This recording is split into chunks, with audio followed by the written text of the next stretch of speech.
and our children and grandchildren for the wonderful support they have given me in this campaign and throughout my time, my political life. And I want to thank all of the families around Australia who've supported all of the politicians and the members and the candidates in this election. I want to thank all of the candidates that ran for the coalition. Many of them have been returned, a number have not, of course, as you know.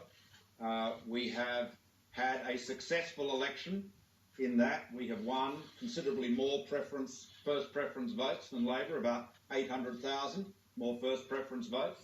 And according to the AEC's latest two-party preferred tally, we are ahead of the Labor Party. But most importantly, of course, we have secured the largest number of seats in the Parliament. We are a parliamentary system of government.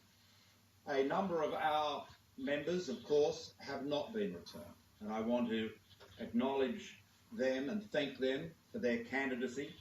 I want to thank them for their service and acknowledge that they're going through a tough time. It is a tough business, and I want to acknowledge the hard work they put in and the disappointment they will be feeling. I also want to acknowledge and welcome the new members. We have some great new stars coming into the Parliament, and I want to welcome them. It will be a Parliament with many new faces, many new and younger faces in the Parliament. It is a living institution, the Parliament of Australia, and it changes and evolves with every election. So it will be a new Parliament, and I believe a very exciting and constructive one. I know that Mr Shorten said earlier today that he looked forward to seeking to reach common ground, and I welcome that remark. I welcome that, because it is vital that this Parliament works.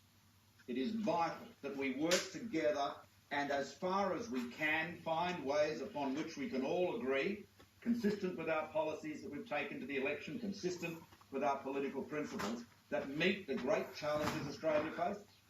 We need to ensure that we have a strong economy in the years ahead. We need to ensure that we maintain a successful transition from the economy fuelled up by the mining construction boom to one that is more diverse. We need to ensure that Medicare and education, our health services, and all those vital government services are provided for, and Australians feel secure that they are provided for and guaranteed. And at the same time, we have to ensure that we bring our budget back into balance. These challenges are not easy. There's no simple solution to them. But that's why they need our best brains and our best minds, and above all, our best goodwill in this new Parliament to deliver that. I want to pay tribute, a special tribute, to all of the volunteers in the Liberal Party and National parties. You know, our parties, the Liberals and the Nationals, are grassroots political organisations. They're not controlled by anybody else outside. They're not as Labor is, the political wing of the trade union movement. They are very much a volunteer grassroots organisation, and they face big challenges here. The unions provided enormous muscle in people and in terms of dollars that has proved to be very challenging in many parts of Australia. There are issues that flow from that we'll discuss, no doubt, over the months and years ahead. But right now, I want to thank the dedication and the commitment of the members, the volunteers of the Liberal and National parties who worked so hard over this long campaign. I want to also thank all of the people that ran for Parliament. All of them, even those we absolutely vehemently disagree with. I want to thank all of the people that worked in this whole election process. This is a competitive area.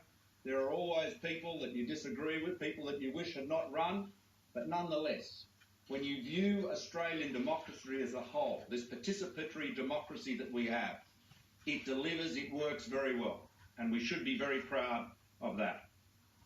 I want to also acknowledge the very constructive discussions I've had with members of the crossbench, in particular Bob Catter, Cathy McGowan, who have given a commitment of support on matters of confidence and supply. Andrew Wilkie, who has said he would not vote to deny supply or deny confidence. And of course Nick Xenophon, with whom we've had very constructive discussions. It is my commitment to work in every way possible to ensure that the crossbenchers feel that they have access to all of the information they need and all of the resources they need to be able to play their role in this Parliament. Our expectation is to reinstate the resource arrangements that were in place in the 43rd Parliament.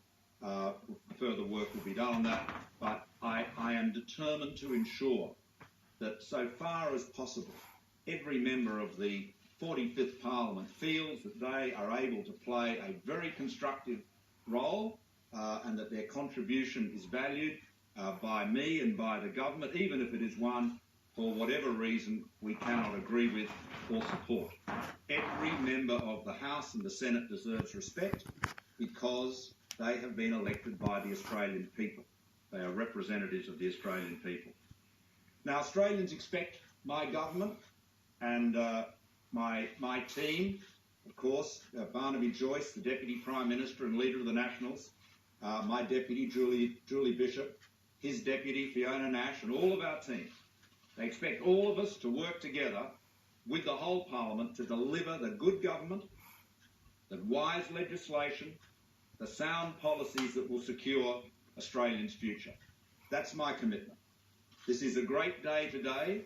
It's a great day to thank the Australian people for the decisions they've taken in this election and to commit to them anew our absolutely unrelenting determination to ensure that this Parliament delivers good government, wise legislation and builds on the strengths of our economy to ensure that truly our greatest days are yet ahead of us.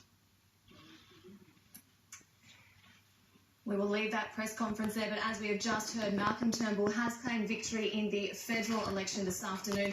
We will have full details tonight, 9 News at 6.